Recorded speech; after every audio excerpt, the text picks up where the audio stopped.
What's up, guys? My name is Troy, but I also go by TangelaBoots, and I've decided to make my own little standalone draft analysis video separate from the draft analysis that me and Scout did. I kind of just wanted to dive into my specific team since it's a little bit different from the teams I normally draft. PCBL is a super big deal to me. I'm the commissioner of it. It's been a big part of my life, and I'm super glad that it's back. And so going into it, I really wanted to do something kind of different, something that I've never really done before. And I'm really happy with the way my draft turned out. So I kind of just wanted to talk about it a little bit. I have some notes. I'm probably going to be going pretty quickly though. And even though I do have some notes, I'm not really going to be reading from a script or anything. So this is probably just going to be very loose, very casual. Just going to talk about the team a little bit. So I ended up with the 13th pick overall in the mega round. PCBL features a mega round where everybody takes a mega evolution first. It's super old school. It's kind of built how draft leagues were way back in X and Y and Omega Ruby Alpha Sapphire, but we've just kept it around. It's a tradition. So with the 13th pick, I actually ended up exactly where I wanted to be because going into this draft, I had a very specific plan in mind. And that plan was around sand. And so I am going to take Mega Tyranitar in the first round. And I ended up in the exact right spot to get him. I have always loved Tyranitar. It's a favorite of mine. Mega Tyranitar is obviously cool too. But I've never used sand before. So it's going to be my first time piloting a sand team, which is really it's an interesting challenge. I'm not exactly sure how it'll go. But I mean, just look at these stats. I love these stats. I'm typically more of a bulky defensive kind of player, so sand is definitely going to be outside of my comfort zone as far as being hyper offense, but these stats very much speak to me as far as having great bulk. You know, you can absolutely invest in this, and you know, it can look something like this. And with Sandstream boosting your special defense, this ends up being way higher than it looks. Or, you know, you can go offensive, or obviously you can throw some speed in there too, and then you can get some, not lax, jolly, some Dragon Dance sweeping going. So I really like how Tyranitar's stats can kind of be very customizable because all of the stats are good. Even the special attack is kind of a little bit usable. And like I said, you get a good Stealth Rock user, you get the Dark type out of the way, you get Knockoff. Now, of course, there is a small issue with taking Mega Tyranitar in the sense that you normally want regular Tyranitar on a sand team so that you can extend the amount of sand turns with Smooth Rock. But I'm not going to be able to do that with Mega Tyranitar. I am stuck with the 5 turns of sand that I get from Mega Evolving. And so that's just a limitation that I'm going to have to play around. I'm not at all afraid of having to do it. In fact, I kind of welcome the challenge of it, even though I know it might be a little bit difficult. So yeah, Mega Tyranitar was the very first pick. And I'm really excited to use it. I haven't used any form of Tyranitar in a really long time, but I've known that I wanted to build a draft around Mega Tyranitar for, a month or two before we even did the draft. And I was so set on it that I passed up Mega Scizor. So that should tell you all about how set I was on this plan. But after Mega Tyranitar, obviously, you have to, if you're doing sand, you got to do it right. So I decided to take Excadrill. Excadrill, of course, you have to have the best Sand Rush sweeper in the game. Really great offensive stats. 135 plus Sand Rush is really, really nice. This HP is super good, but with Excadrill, he's a lot less customizable than Tyranitar. What you see is what you get. I've never used Excadrill before. It's going to be a new experience for me, but he gets kind of exactly all that you need. He gets Earthquake, he gets Iron Head, he gets Rapid Spin to boost his speed outside of Sand, which is really nice if Sand has a bad matchup. You can do Rapid Spin, and obviously Mold Breaker is a great ability for Levitate Pokemon like the Rotom forms. So he's certainly usable outside of Sand, which I appreciate. I typically really struggle to pick Steel types. Many of you will know I infamously have an obsession with Scizor. And Excadrill keeps me honest. It keeps me away from drafting Scizor because this is my Steel type right here. And so yeah, there's not really that much else to say about Excadrill. He's kind of just straightforward. He's here to cement the fact that I'm going to be doing Sand.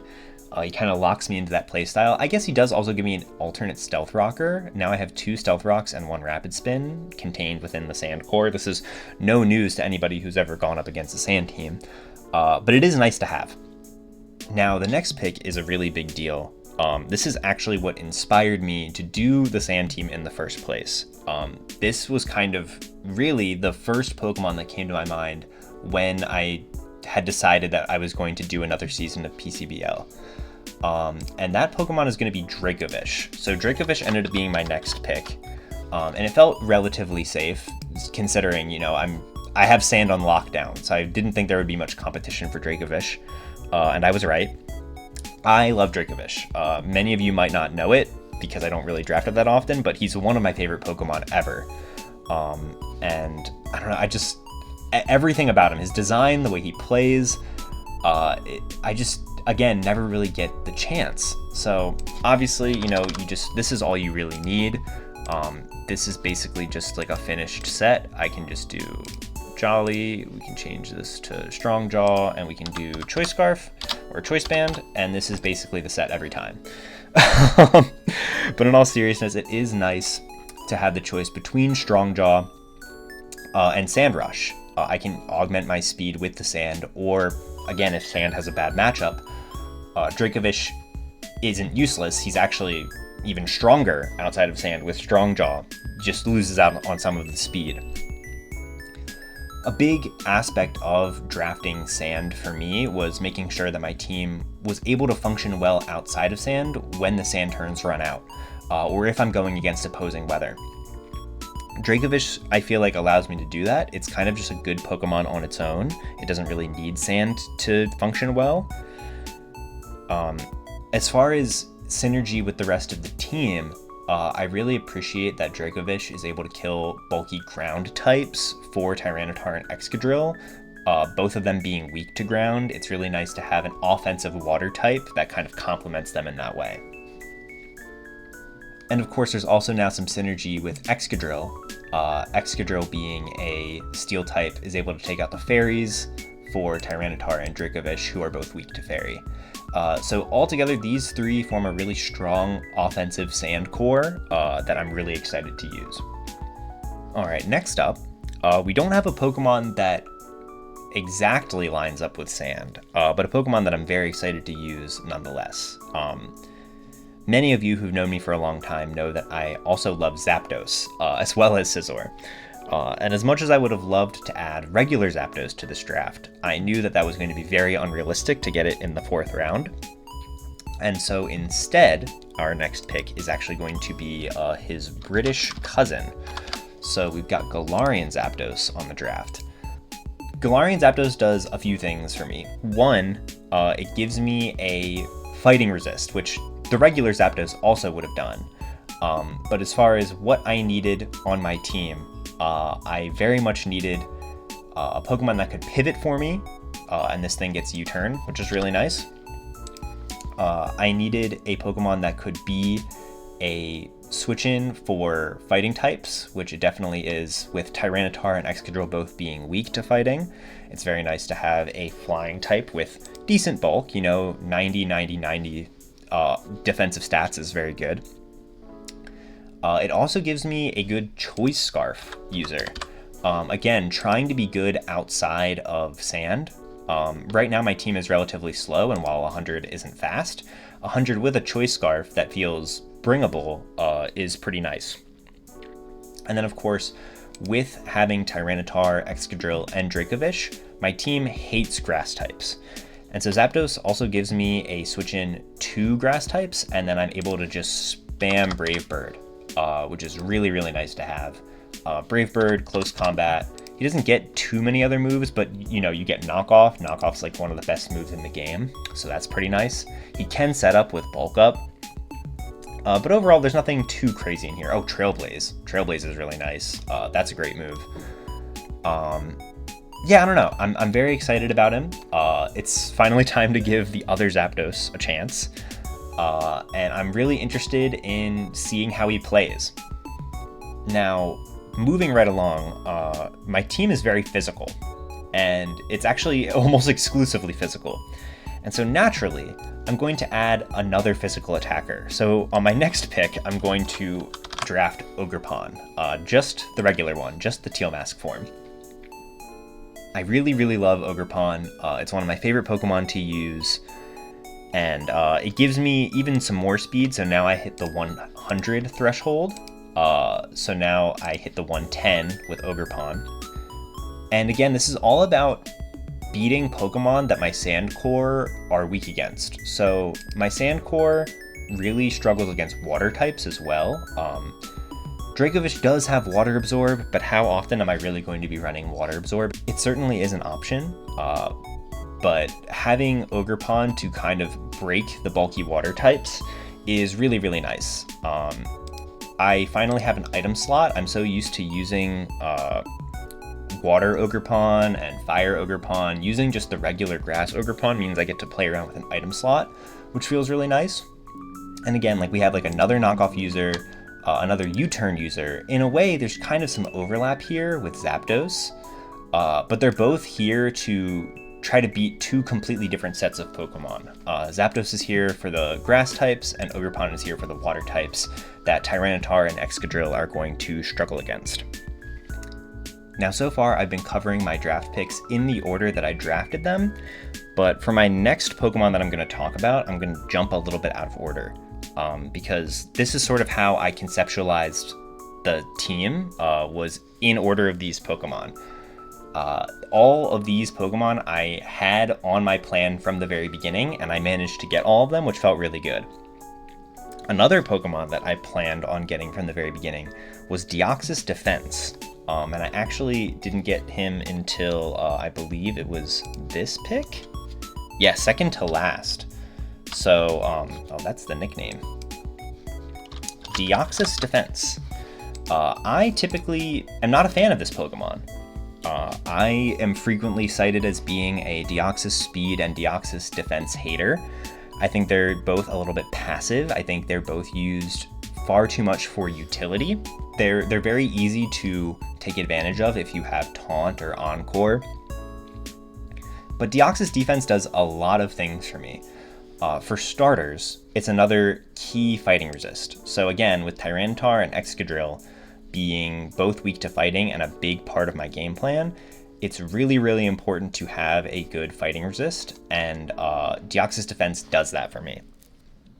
Especially if Zapdos can't be held responsible for all the fighting type attacks, Deoxys has great customizable bulk. While the 50 HP isn't very good, these defenses are so good that you can really kind of build this either way defensively that you want to. And 90 speed is like not bad. If you end up not investing in speed, this is still great for outspeeding a lot of the bulkier Pokemon that Deoxys Defense might be in a stall war against. But there's a hidden component to my team, which I tried to keep secret throughout the draft process. And Deoxys Defense is the key to that secret. I really wanted to try out Hazard Stack, and Deoxys Defense kind of unlocks that for me. Having access to both Stealth Rocks and Spikes, which also frees up Tyranitar and Excadrill from not having to run those moves, or if Tyranitar runs Stealth Rocks, now Deoxys Defense can run just Spikes and have room for 3 other moves. Basically, I'm trying to get up as many hazards as possible and win the hazard management game. And another way I'm trying to do that is through my previous 2 picks, because if you'll notice, they both have Defiant. So my goal is to try and punish the opposing Defog by potentially switching into one of these 2 and getting attack boosts off of them. And this is why I wasn't particularly scared about going so physical in the first half of my draft, because I know I'm going to get rewarded for people trying to remove the hazards that I set up. It's sort of you're kind of screwed either way. Either you have to take the spikes and the stealth rocks, or you have to give me a boost. You don't really get a winning choice out of that situation. Deoxys Defense also gives me access to teleport, which I find to be really nice. Having a slow pivot that will help me bring in some of my faster sweepers, especially in the sand, a lot more safely. If I don't want to switch in Excadrill, for example, I can let Deoxys Defense take a hit, teleport, and then bring in Excadrill or Dracovish or Choice Scarf Zapdos, whoever it is, to try and take out the opposing threat. And so now that I've covered Deoxys, the next Pokemon that I can discuss is Vikavolt. Vikavolt was the next Pokemon that I drafted. I tried to put off drafting Deoxys Defense because I sort of had a feeling at this point in the draft he was safe, and so I kind of let him fall towards the end, and I did manage to get him. That strategy did end up working against me later on, but I'll discuss that later. Vikavolt, however, was something that I managed to get probably a little bit early, but I found it to be very essential for the team. Because again, we're trying to go for Hazard Stack, and so I really wanted Sticky Webs. Vikavolt stood out to me for a number of reasons. Compared to Galvantula, for example, he can recover, he has some bulk to him. Having Roost is really nice, but more specifically, Levitate. Levitate is huge. I'm trying to build up ground resistances and immunities, again, trying to cover Tyranitar and Excadrill. So as you can see, I have Zapdos, who is immune to ground, Ogerpon, who resists, and now once again, I have an electric type that doesn't contribute to a ground weakness, but instead actually helps it. Vikavolt also finally gives me some much needed special attack, and some really high special attack at that. This can help me break a lot of bulky waters, bulky grass types as well, with Bug Buzz. So again, this is all just checking the same boxes of removing Pokemon that the top part of my draft struggles with. Overall, Vikavolt is also just really helpful in terms of helping out with speed, especially again when sand is bad. My team is really slow outside of sand. Excadrill and Dracovish are kind of carrying in the speed department, but when sand is gone, Ogerpon is my fastest at 110, which is decent, but with how speed creep has gone the past few generations, it's really hard to keep pace with some of the newer Pokemon. And so Sticky Web makes sure that I have kind of an insurance policy against some of these faster Pokemon in the meta. Alright, and so moving on to my next pick, but still keeping with the Hazard Stack theme, I decided to pick up Orthworm. This is probably also another reach on my part. I probably could have waited a little bit longer to take him, but he has so many unique traits that I felt like to keep Hazard Stack on my team, I kind of needed to pick him up immediately. Orthworm does a lot of things, namely, again, another Stealth Rock and Spike user. This frees up Deoxys in certain matchups where I need him to run other utility moves. Or again, I can do the thing where one of them has Stealth Rocks and one of them has Spikes if I need a Tyranitar or Excadrill to just have 4 attacking moves. This also continues the trend of me trying to pile up as many ground immunities as possible. So this time I actually get healed if you click a ground move against me, which is really nice to have on a steel type. And again, it also gives me another steel type, which I'm usually so bad at drafting, especially when the steel type is not Scizor. So now I have Excadrill as kind of an offensive steel, and then Orthworm can kind of fill the function of a true defensive steel, because as far as the type chart is concerned, yes, Excadrill is a steel type, but defensively he's not switching in to too many attacks that a steel type normally would. Orthworm checks that box for me. He can actually switch in to certain attacks that you need a steel type to resist, for example, flying attacks, which I really appreciate, especially with Vikavolt being neutral to flying. Usually you'd want your electric type to resist flying, But because I don't have that, Orthworm is kind of here to take some flying hits for Ogre-Pawn and Zapdos. I'm also just really excited to use Orthworm because, I don't know, he's just really silly. I'm really excited. I hope I get to bring Coil one week. Coil would be really fun. Obviously, I can't use Shed Tail. That's unfortunate. But overall, I kind of just like having a body press user as well. I feel like body press is one of those moves that can kind of just win you the game if you keep it in the back and eliminate all of the right threats, especially with a defense as high as this. Now, unfortunately for my last two picks, disaster kind of struck because I got sniped on both of them. So the original plan involved me taking Iron Moth, and because Iron Moth had gone undrafted around the point where I went for Vikavolt instead, I figured it was going to be safe for the rest of the draft, similar to Deoxys Defense, who I did end up successfully taking later. Unfortunately, Iron Moth did get drafted by Blake, and so I needed to pivot. Iron Moth was going to provide for me more speed, especially with booster energy. I could get some really high top-end speed without having to run Choice Scarf. And it also gave me a grounded poison type, because as of right now, I don't have a poison type, and Toxic Spikes looks very concerning to me. And as somebody who's trying to win the Hazard Stack war, I definitely need something that can absorb Toxic Spikes. Iron Moth also would have given me a really high special attack, similar to Vikavolt, but something with a little more speed. Obviously, Vikavolt is not a good revenge killer, so I needed something that was able to fill that role. And so what I landed on instead might actually end up working better. I ended up drafting Blacephalon. Now, in the process of moving to Blacephalon from Iron Moth, I do lose a couple things. So one is a poison type. I'll definitely need to address that with my last pick of the draft. But I also lose just a couple points in speed. However, Blacephalon can comfortably run the Choice Scarf, and it's actually a pretty good item on him, so even though I would have liked to use Booster Energy, I'm perfectly fine with using Choice Scarf instead. On top of that, Blacephalon has Beast Boost, which can really spiral out of control in a similar way to how Iron Moth can with Power Herb and Meteor Beam, except Blacephalon can take it a step further and continue to stack up these boosts.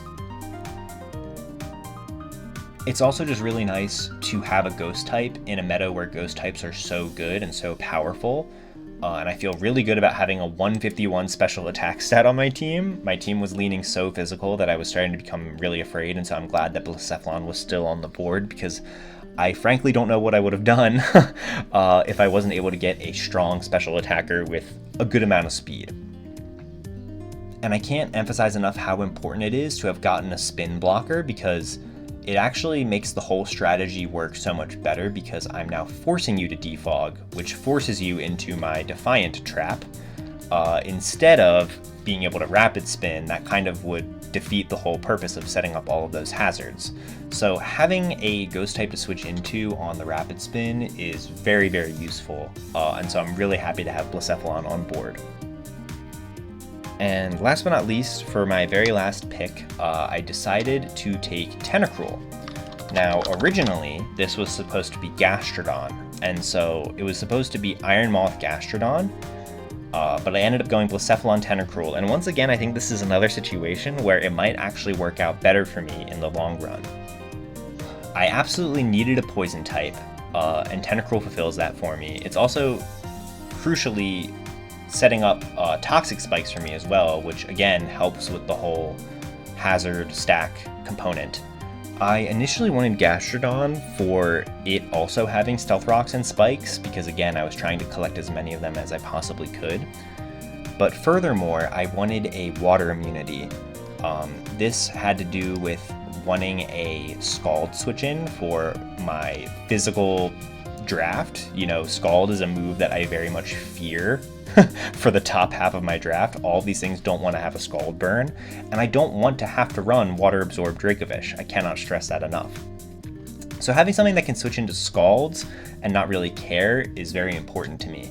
And while Tentacruel isn't immune, it does have a really high special defense stat and doesn't really care about its attack stat being neutered in any way, so Tentacruel is really, really helpful in that regard.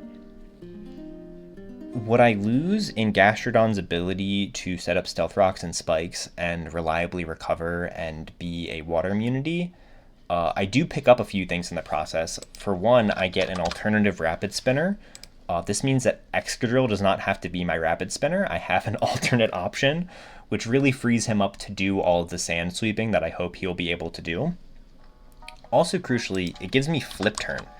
Flip Turn is really nice on a Pokemon like Tentacruel to be able to switch into special hits and then pivot out into my offensive threat that beats whatever is sitting in front of me. And I just keep collecting knockoff users. Once again, I have knockoff here. Even Blacephalon gets knockoff. Deoxys, I believe, gets knockoff. Yeah, so I have a ton of knockoff on my team, which feels really, really good to have for removing heavy-duty boots, which will be used against me if I'm trying to set up Spikes and Stealth Rocks. Tentacruel also gives me a second water type, which is really important in the same way that having a second steel type was, because I can't necessarily rely on Dracovish to be my water type defensively, and so having Tentacruel allows me to use Dracovish like an offensive water type and use Tentacruel like a defensive water type, which is really, really important to have. I also love how Tentacruel and Orthworm fit together. Orthworm obviously having the disproportionately high physical defense and Tentacruel having the extra high special defense. And then Tentacruel being weak to ground, Orthworm loves to have ground moves coming its way. And then if any fighting type attacks or fire type attacks come at Orthworm, Tentacruel is there to resist those. So they fit together really nicely in sort of a puzzle piece kind of way. And so overall, that's the draft. I'm really, really excited about using it. I am really glad that I got most of what I wanted, and even when I did get sniped, I feel really happy ending up with Blacephalon and Tentacruel.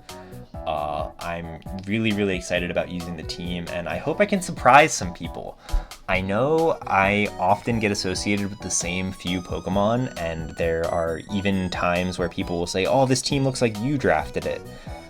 While ultimately that's something that I really love and appreciate, and I'm glad that, you know, my Pokemon and style of play have become so iconic that people have now associated me with some of those Pokemon like Scizor and Zapdos. I'm hoping I can sort of carve out something different for myself with this draft and prove that I can play a different sort of play style that's a little more offensive and a little bit outside of my comfort zone. As far as Pokemon that I've actually used before, really the only Pokemon that I've drafted before are Vikavolt and Tentacruel. I honestly don't even remember what draft Vikavolt was on, I just have memory of using it. And my track record with Tentacruel is actually quite bad. Tentacruel was meant to replace a Toxapex, and it absolutely does not fulfill the same role as Toxapex, even though it has the same typing. I very much needed Regenerator, and I very much needed Recover, and Tentacruel does not do those two things. However, I feel much better about Tentacruel coming in as a snipe replacement on this draft, as I did for Tentacruel being a snipe replacement on that other draft. And overall, I'm just really excited about trying out new things. Like, I hope Deoxys Defense proves me wrong, and I hope I learn to actually love it. Blacephalon is a Pokemon that I've always really liked using in mocks against other people, but I've never actually just pulled the trigger on trying to use it. I'm even excited about Orthworm. Like, I can't even believe I'm saying that, but because, like, I don't know, just look at him. Look at his little smile. I'm happy that he's on the team. I think I'm gonna leave it at that. I hope you guys enjoyed listening to this, and I can't wait to battle some of you guys during PCBL 13. And thanks for watching.